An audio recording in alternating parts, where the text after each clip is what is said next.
आज हमारे साथ देश के जाने माने राजनीतिक विश्लेषक, कश्मीर मामलों के खासतौर से जानकार, कश्मीर की त्रासदी के भुक्तभोगी आज हमारे साथ हैं ललित अंबरदार। ललित अंबरदार वो शख्स हैं जो सिर्फ भाषण नहीं देते, टेलीविजन की डिबेट में नहीं आते।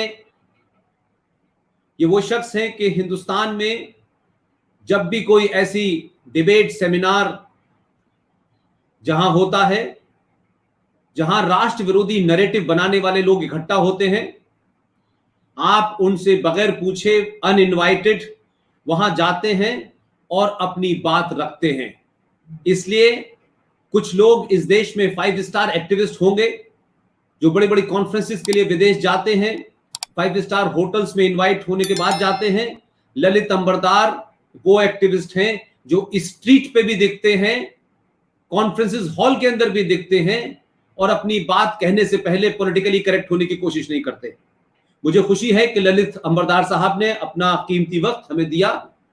आप सब जानते हैं कि देश में एक ऐसा इशू चल रहा है जो है तो पुराना, लेकिन उसका नाम बदला हुआ है। मैंने खासतौर से ललित भाई से रिक्वेस्ट की कि जिस वक्त कश्मीर के अंदर कश्मीरी हिंदू पंडितों का जेनोसाइड होने वाला था, हो रहा था, होने के बाद उसके बावजूद भी बहुत सारे ऐसे ही नैरेटिव इस देश में बनाए गए और उन नैरेटिव्स को न सिर्फ भारत में बल्कि भारत के बाहर भी बेचा गया। और आज 2014 के बाद से जब से भारत के अंदर सत्ता का परिवर्तन हुआ है, तब से किसी न किसी शक्ल में भारत राष्ट्र को कैसे बदनाम किया जाए, भारत राष्ट्र के अंदर रहने वाली ताकतें कैसे विदेशी ताकतों के साथ मिलके एक ऐसा नैरेटिव क्रिएट करें कि आने वाली जनरेशन को लगे कि भारत के अंदर जो सत्ता है, ना वहां लोकतंत्र है, वहां तानाशाही है, यहां बोलने की आजादी नहीं है, यहां अपने एक्सप्रेशन की आजादी नहीं है। यह नैरेटिव बहुत तेजी से बनाया जा रहा है। इसमें बहुत सारी पॉलिटिकल पार्टी भी शामिल हैं, राष्ट्रविरोधी ताकतें भी शामिल हैं, विचारधाराएं भी शामिल हैं। मैंने आज रखा है कि बंगाल का चुनाव हुआ और बंगाल में जो कुछ हो रहा है, उस जीत हार के बाद यकायक लगता है कि ये जो हमारे देश के पड़ोस में एक चाइना देश है जिसने ये जैविक युद्ध शुरू कर रखा है। जब पहली वेव आई थी तो लोगों ने कहा कि पूरी दुनिया में ये वुहान वायरस फैला और इससे लोग मारे गए, लेकिन उस पहले वाले वुहान वायरस से जो नतीजे अमेरिका में आए, जो ताकतें नरेंद्र मोदी को और जो ताकतें भारत और अमेरिका के रिश्तों में एक ताकत बन के रोकना चाहती थी, वहां उन्होंने ट्रंप के खिलाफ इसका इस्तेमाल किया और वो सत्ता से बेदखल हो गए। अभी सेकेंड वेव आई, उसके बाद से एक खास चीज देखने को मिलती है कि जो चीन के दोस्त थे, जिसमें एक ऐसी मिसाल मिलती है कि बांग्लादेश जिसका सबसे बड़ा बॉर्डर भारत से लगता है, वहां इस वायरस की सेकेंड वेव उतनी तीव्र नहीं है।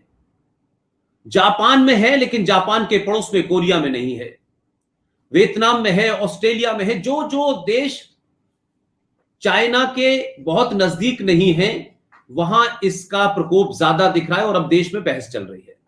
लेकिन इस सब के बीच में भारत राष्ट्र के अंदर रहने वाले, भारत राष्ट्र की टैक्स से पलने वाले लोग अलग अलग मखौटों में, अलग अलग लिबास में, भारत को कैसे इसमें बदनाम किया जाए, इसलिए एक राजनीतिक दल जो एक बहुत छोटे से राज्य का मुख्यमंत्री है, उसने किस तरीके से बिना सोचे समझे किसके एजेंडे पर उन्होंने सिंगापुर के ऊपर आरोप लगाया, फिर वहां के प्रधानमंत्री और वहां की फॉरेन मिनिस्ट्री ने उसकी शिकायत की और उसके बाद ये करेक्ट हुआ।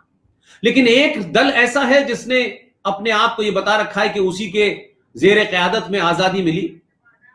उन्होंने इस वायरस को वुहान वायरस नहीं कहा, चाइनीज वायरस नहीं कहा, इसे इंडियन वायरस कहा और इस तरीके से एक नैरेटिव क्रिएट करने की कोशिश की। कुछ लोगों ने उसका नाम मोदी करना शुरू किया। तो सवाल यह है कि भारत को ईस्ट से, वेस्ट से, विदेश से खतरा है या भारत के अंदर पलने वाले थर्ड फ्रंट से खतरा है।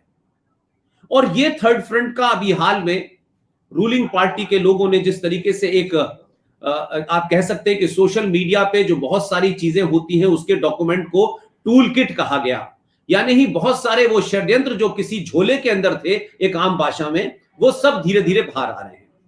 मैं ललित अंबरदार साहब को इसलिए खासतौर से इस मौजू पे बात करने के लिए बुलाया मैंने कि आपने कश्मीर में भी इसी किस्म के लोग देखे, लेकिन तब ये नाम नहीं दिया गया था क्योंकि तब सोशल मीडिया नहीं था, तब टूल किट नहीं था, लेकिन टूल किट किसी ना किसी शक्ल में काम कर रहा था। ये टूल किट भारत की कांग्रेस पार्टी और सीपीसी यानी कम्युनिस्ट पार्टी ऑफ चाइना के बीच में भी एक मुआहदा है, एक समझौता है कि हम क्रिटिकल इशू पे अपना आदान प्रदान करेंगे। दो देशों के बीच में सरकारों में तो हमने देखा है एमओयू होते हैं, लेकिन कोई राजनीतिक दल चुपचाप कोई ऐसा समझौता करे, और जब आप उस देश से आमना सामना हो, खासतौर से डोकलाम के समय हमने देखा जब भारत देश एक कन्फ्रंटेशन के मूड में था, उस वक्त उसी कांग्रेस पार्टी का नंबर 2 लीडर चाइनीज एम्बेसी में मिलने गया। तो क्या भारत के अंदर भारत विरोधी ताकतें सत्ता में रहने के बाद जब बेदखल होती हैं तो वो भारत राष्ट्र के खिलाफ काम करने लगती हैं? क्या ये नैरेटिव बना करके लोग अपने पर्सनल छोटे घरेलू मामलात को सुलझाने के लिए विदेशी ताकतों के साथ में हैं? एक बहुत बड़ा दल इस देश में कोई वॉशिंगटन पोस्ट में लिख रहा है, कोई गार्डियन में लिख रहा है, और 150 करोड़ की आबादी का मुकाबला इंग्लैंड के 6 करोड़, अमेरिका के 33 करोड़, रशिया के 16 करोड़ लोगों से हो रहा है। हमारे यहां पॉपुलेशन ज्यादा है, और हमारे यहां कुछ देशों की जितनी पॉपुलेशन है उतने इलीगल माइग्रेंट घुसपैठी इस देश में रह रहे हैं। इस सब के बैकग्राउंड में मैं ललित अंबरदार से यह दरखास्त करूंगा कि वो इस पूरे सिनारियो को किस तरह देखते हैं। तो एक तो इसका इंपैक्ट क्या है, कौन लोग हैं, और इसका मुकाबला करने के लिए सरकार क्या करे, और सरकार से ज्यादा भारत राष्ट्र के वो नागरिक जो इस राष्ट्र को बचाना चाहते हैं, इस राष्ट्र के मूल को बचाना चाहते हैं, अपनी पहचान को बचाना चाहते हैं, जो राष्ट्रवादी हैं, उनको क्या सलाह देंगे। क्योंकि मैं ये क्वेश्चन आंसर नहीं करना चाहता, मैं चाहता हूं वो अपना पूरा पर्सपेक्टिव रखें, जितना समय ने, उसके बाद फिर मैं उस डिबेट को कुछ आगे बढ़ाना होगा तो कहूंगा। इसलिए मैं ललित अंबरदार साहब को दावत देता हूं कि वो अपनी बात कहें। धन्यवाद पुष्पेंद्र जी। आपने जो आज ये टॉपिक लिया है, मैं समझता हूं जो अभी परिस्थिति है देश में, जो पनप रही है, पल रही है, ये आज की नहीं है, पिछले लगभग 1 साल से जो खासकर 1 साल से जो डेवलप हो रही है, उसके संदर्भ में मैं समझता हूं कि बहुत ही इंपॉर्टेंट मुद्दा है, और हमारी कोशिश रहनी चाहिए, जैसे आप हमेशा कोशिश करते हो, जनमानस तक ये हमारी ये बात पहुंचनी चाहिए। क्योंकि मैं देख रहा हूं कि मेन स्ट्रीम मीडिया भी किसी हद तक, और मैं खासकर उस मीडिया के बारे में भी बात कर रहा हूं जो अपने आप को राष्ट्रवादी मीडिया बोलते हैं, क्लेम करते हैं, और वहां पे भी मैं देख रहा हूं कि बहुत सारे मुद्दों के ऊपर, जो जेन्युइन मुद्दे हैं, उनके ऊपर भी किसी हद तक पर्दा डाला जा रहा है। और शुरू करता हूं टूल किट का। आपने जिक्र किया, बिल्कुल वाजिब है, आपने कश्मीर से शुरू किया। टूल किट का जो शब्द जो है अभी इस डिस्कोर्स में, इस वार्तालाप में आ गया है, लेकिन टूल किट किसी न किसी शेप में पहले से ही हिंदुस्तान के खिलाफ था, उसको लागू किया जाता था, चाहे वो लिखित रूप में रहा हो, ऑर्गेनाइज तरीके से रहा हो, लेकिन मानसिकता वही थी कि किसी तरीके से भारत जो है, भारत ही भारत के विरोध काम करे। भारत के राष्ट्र में खाली सिर्फ सरकार नहीं आती, भारत के राष्ट्र में आपका पार्लियामेंट आता है, भारत के राष्ट्र में आपके पार्लियामेंट में बैठे हुए अपोजिशन के लोग आते हैं, ठीक है। तो ये जो टूल किट है, ये इसका इतिहास कंटेम्परेरी सेंस में अगर मैं इसको याद करूं तो 30 साल पहले कश्मीर के अंदर इसको लागू किया गया, और सक्सेसफुली लागू किया गया।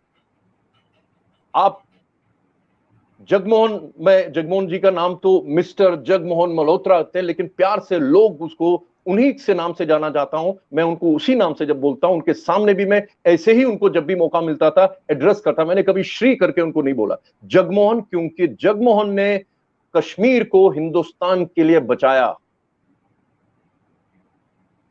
जब 1990 में जिन हालात में उनको कश्मीर भेजा गया, तो जगमोहन का रोल हिंदुस्तान का राष्ट्रभक्त हिंदुस्तान कभी नहीं भूलना चाहिए। हिस्ट्री में उनको लिखा गया, नहीं लिखा गया, लेकिन हम लोग जिन्होंने कश्मीर को देखा है, बर्बाद होते देखा है। हम लोग इसका हमेशा जिक्र करते हैं और आज इस मौके पे मैं जगमोहन को श्रद्धांजलि देता हूं। मैं भगवान शिव से प्रार्थना करेंगे हम लोग कि उनको मोक्ष तो मिल ही गया होगा। अगर वो उनको जो है, अगर वो प्रक्रिया है कुछ मोक्ष प्रदान करने की, मैं समझता हूं कि वो प्रक्रिया में वो है और उनको बिल्कुल मोक्ष मिलेगा, क्योंकि हाल ही में उनका देहांत हो गया। और वैसे लोग जो है उनको हमेशा याद रखना पड़ेगा, राष्ट्रभक्त हिंदुस्तानियों को, कि जगमोहन का रोल कश्मीर को हिंदुस्तान के लिए बचाने में कितना बड़ा था और उनके विरुद्ध कैसे ये टूल किट इस्तेमाल किया गया। तब वीपी सिंह सरकार ने उनको कश्मीर भेजा। जगमोहन बोला, मुझे नहीं मालूम कि उनको ब्रीफ क्या था, लेकिन मैं ये समझ सकता हूं कि वीपी सिंह ने उनको बुला के ये बोला, भाई कश्मीर हाथ से जा रहा है, किसी तरह से इसको संभाल लो। मैंने कई लोगों से बात की, मैंने कई लोगों का चयन करने की कोशिश की, मुझे सिर्फ एक नाम दिख रहा है, वो है जगमोहन। आप आज ही चले जाइए, पहुंच जाइए।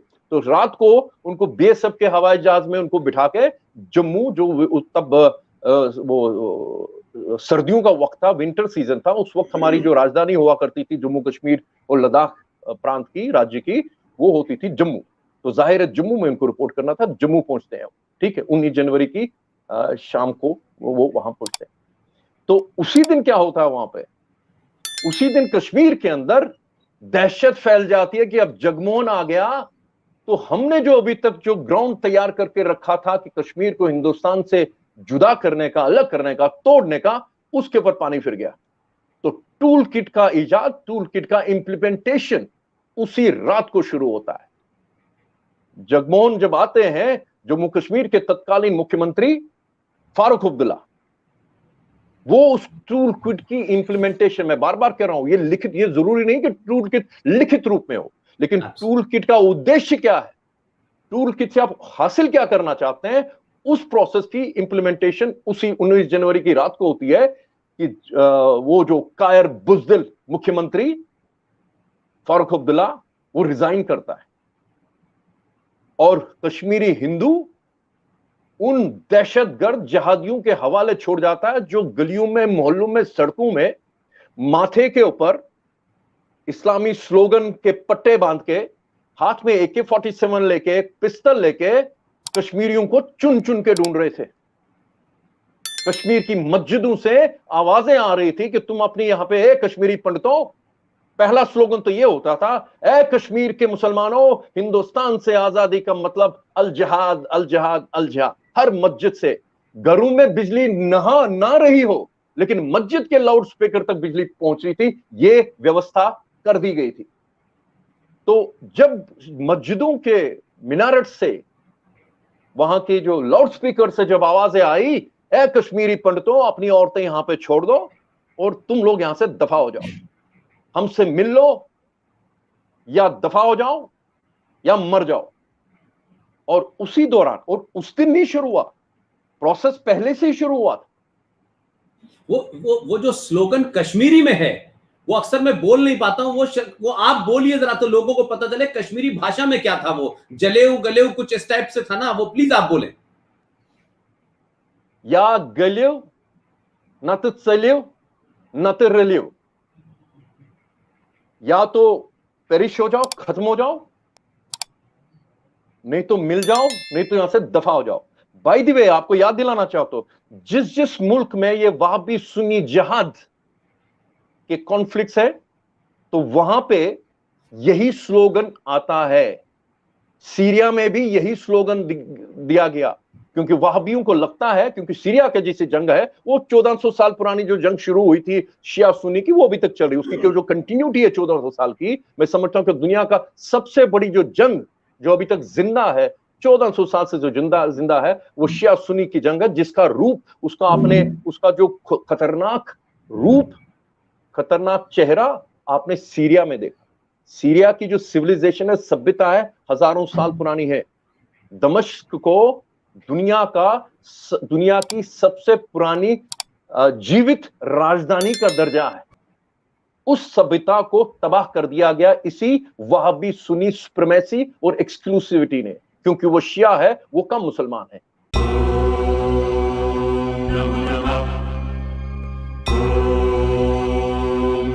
नमः